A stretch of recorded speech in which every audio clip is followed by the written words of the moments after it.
Hello students, urban geography के इस video lecture series में एक बार फिर से आपका स्वागत है।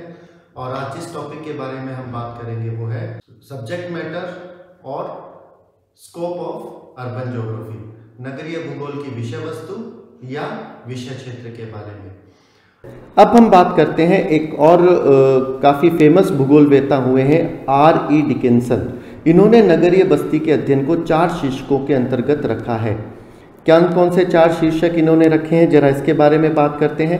पहला है नगर का बसाव स्थान, बसाव स्थिति और नाभियता, साइट, सिचुएशन, लोकेशन एंड नोडेलिटी। इन्होंने कहा है, इनके जो पहला शीर्षक है उस शीर्षक के अंतर्गत है कि कोई भी जो नगर है उस नगर का बसाव स्थान क्या है। बसाव स्थान का मतलब होता है कि जो नगर जो आपका है उस नगर का प्राकृतिक परिवेश किस प्रकार से है, वहाँ की स्थलाकृति, नगर की स्वयं की स्थलाकृति किस प्रकार की है, वहाँ मृदा कैसी है, वहाँ का अंडरग्राउंड वाटर की सिचुएशन क्या है, क्या उसमें कोई अन्य प्राकृतिक स्थलाकृतियाँ स्थित है, कोई झील स्थित है, कोई नदी वहाँ से गुजर रही है या किस प्रकार की स्थितियाँ वहाँ पर है, तो उसका अध्ययन। दूसरा, नगर की बसाव स्थिति का अध्ययन। नगर की बसाव स्थिति से तात्पर्य होता है कि नगर का अपने आसपास के परिवेश के रिलेशन में उसकी स्थिति कैसी है। आसपास कोई पर्वत श्रृंखला गुजर रही है क्या, आसपास कोई नदी है क्या, या नगर जो है वो किसी सागर या महासागर के तट पर स्थित है, नगर जो है वो मरुस्थलीय भाग में स्थित है, नगर पर्वतीय या पठारी भाग में स्थित है। इन सब का अध्ययन बसाव स्थिति के अंतर्गत आता है। तीसरा, उन्होंने कहा स्थिति, लोकेशन के बारे में। स्थिति से तात्पर्य यहाँ पर जो है वास्तविक या सापेक्षिक स्थितियाँ हो सकती है। सामान्यतः इसमें हम नगर जो है उसके अक्षांशीय व देशांतरीय स्थिति को सम्मिलित करते हैं। और बाद में बात आती है नाभियता या नोडेलिटी। नोडेलिटी का मतलब होता है कि कोई भी नगर जो है उसका सिग्निफिकेंस कितना है, वो किस स्तर और किस तरह के कार्यों को संपादित करता है।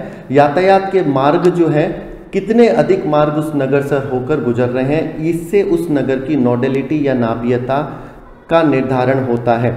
जैसे एक छोटे से उदाहरण से हम इसको आगे और देखेंगे, लेकिन एक छोटे से उदाहरण से अगर हम बात करें बीकानेर और नोखा, तो आपको क्या लगता है इन दोनों में से कौन सा नगर जो है उसकी नाभियता या नोडेलिटी अधिक होगी? निश्चित रूप से बीकानेर की नोडेलिटी या नाभियता नोखा की तुलना में अधिक होगी, क्योंकि ये नोखा की तुलना में अधिक और विशिष्ट प्रकृति के कार्य संपादित करते हैं। दूसरा, यहाँ पर बीकानेर जो है उसमें सड़कों का जाल विस्तृत है और जिसको हम बोल सकते हैं नोड और फोकस ऑफ रूट्स शब्द काम में लिया जाता है कि जो विभिन्न जो मार्ग हैं उनका केंद्र।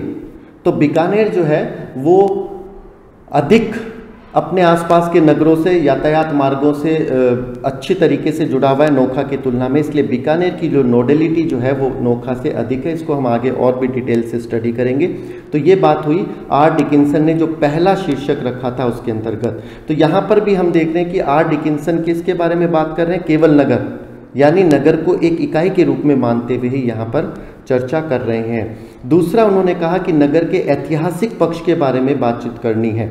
ये भी हम पहले ही पढ़ चुके हैं, अन्य भूगोलवेत्ता ने भी बताया चुके हैं कि केवल हमें वर्तमान स्वरूप ही नहीं देखना, बल्कि एक छोटे से नगर से किस प्रकार से एक विशाल और विस्तृत नगर का निर्माण होता है, उस ऐतिहासिक पक्ष का अध्ययन भी नगरीय भूगोल में ही किया जाता है। क्योंकि एक छोटे से नगर से एक विशाल नगर में परिवर्तन के दौरान बहुत सी प्राकृतिक परिस्थितियां होती है, बहुत सी राजनीतिक घटनाक्रम संपादित होते हैं। तो उन प्राकृतिक घटनाक्रमों को और उन राजनीतिक घटनाक्रमों का अध्ययन भी नगरीय भूगोल में ही किया जाता है। तीसरी बात होती है संरचना के बारे में, यानी वही जिसको हम पहले इंटरनल आकारिकी के बारे में कह रहे थे, यही आकारिकी पक्ष यहाँ पर इन्होंने फिर से डिकिंसन महोदय ने भी कहा है कि संरचना, नगर की स्वयं की संरचना क्या है, भू उपयोग, भू प्रतिरूप क्या है, और उसके बाद है नगरीय बस्तियों की सीमाएं या लिमिट्स ऑफ अर्बन सेटलमेंट, यानी नगर कितनी दूरी तक फैला हुआ है, उसकी सीमाएं कहाँ पर है। उसकी सीमाओं का निर्धारण कैसे किया जाए कि नगर जो है वो एब्रप्टली समाप्त नहीं हो जाता है। सड़क मार्ग से किसी नगर में प्रवेश करें तो आप पाएंगे कि नगर जो है उसकी सीमाओं का निर्धारण करना बहुत मुश्किल होता है, क्योंकि नगर अचानक से शुरू नहीं हो जाता, बल्कि शुरुआत में छोटे छोटे आवासीय क्षेत्र या अन्य क्षेत्र आपको वहाँ पर नजर आते हैं जो एक दूसरे से काफ़ी दूर स्थित होते हैं। लेकिन धीरे धीरे इनके बीच में कॉम्पैक्टनेस आने लगता है और फिर मुख्य नगर है वो प्रारंभ हो जाता है। तो नगर की सीमाएं कहाँ तक है इसका निर्धारण करना भी नगरीय भूगोल के विषय क्षेत्र या विषय वस्तु के अंतर्गत ही सम्मिलित किया जाता है। तो इस प्रकार से अभी तक हमने जितनी भी डेफिनेशंस देखी हैं उसके आधार पर हम निष्कर्ष निकाल सकते हैं कि नगर जो भूगोल है उसमें 4 चीज़ों को सम्मिलित किया जा सकता है। एक तो नगर का एक इकाई के रूप में अध्ययन, यानी नगर इटसेल्फ, उसका खुद का अध्ययन, the study of town as a unit. दूसरा, नगर व उसके समीपवर्ती प्रदेशों के मध्य अध्ययन कि जो नगर है उसके चारों तरफ का जो ग्रामीण क्षेत्र है, नगर के चारों तरफ का जो ग्रामीण क्षेत्र है जिसमें छोटे कई गांव स्थित होंगे, इन ग्रामीण क्षेत्रों के साथ इस नगर का क्या रिलेशन है इसका अध्ययन। दूसरी चीज, तीसरा है नगर का अन्य नगरों के साथ संबंध। अब नगर जो है वो एक विलग इकाई तो है नहीं, उसके आसपास अन्य बहुत से नगर स्थित होंगे।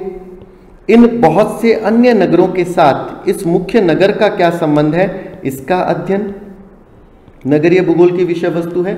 और नगर नियोजन, यानी नगर के केवल वर्तमान स्वरूप का अध्ययन नहीं करना बल्कि भविष्य में नगर जो है वो किस स्वरूप को धारण करेगा उसका अध्ययन भी इसके अंतर्गत ही शामिल किया जाता है।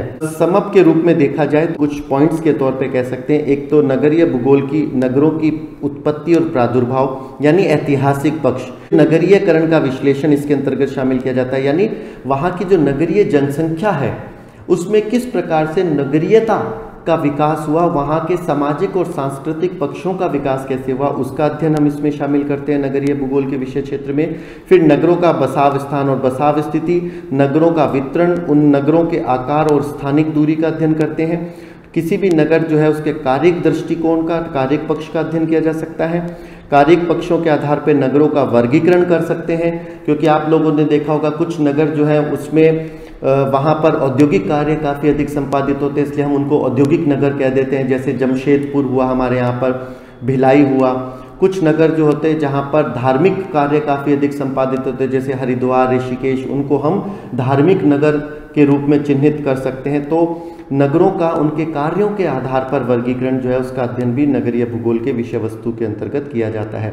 फिर नगरों का आंतरिक क्षेत्रीय संबंध, नगर के आंतरिक भाग में जो भूमि उपयोग है, नगर के इंटरनल आंतरिक बनावट में नगर में अनेक प्रकार के भूमि उपयोग होते हैं, उनका अध्ययन इसमें किया जाता है। और नगरों का बाह्य क्षेत्रीय संबंध, देखो इन दोनों में अंतर क्या है जरा वो हमें समझना है।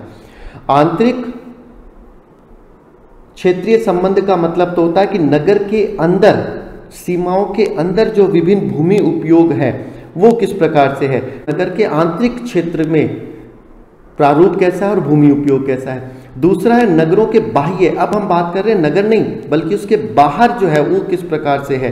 तो नगर का जो बाहर वाला भाग है जिसमें क्या होगा, प्रादेशिक स्वरूप के बारे में बात कर रहे हैं, जिसमें अनेक अन्य नगरों के साथ उसके संबंध कैसे हैं, और नगर का अपने आसपास का जो ग्रामीण क्षेत्र है उसके साथ संबंध कैसे हैं, नगरों का पदानुक्रम कैसा है उसका अध्ययन करते हैं, नगरों का विस्तार और परिवर्तन कैसे हो रहा है उसके बारे में बात कर रहे हैं, और लास्ट में हम बात करते हैं नगर नियोजन के बारे में। तो इस तरीके से नगरीय भूगोल में नगरों के संबंध में अनेक घटकों का अध्ययन किया जाता है, और यही सारे टॉपिक्स, यही सारे घटक नगरीय भूगोल की विषय वस्तु का निर्धारण करते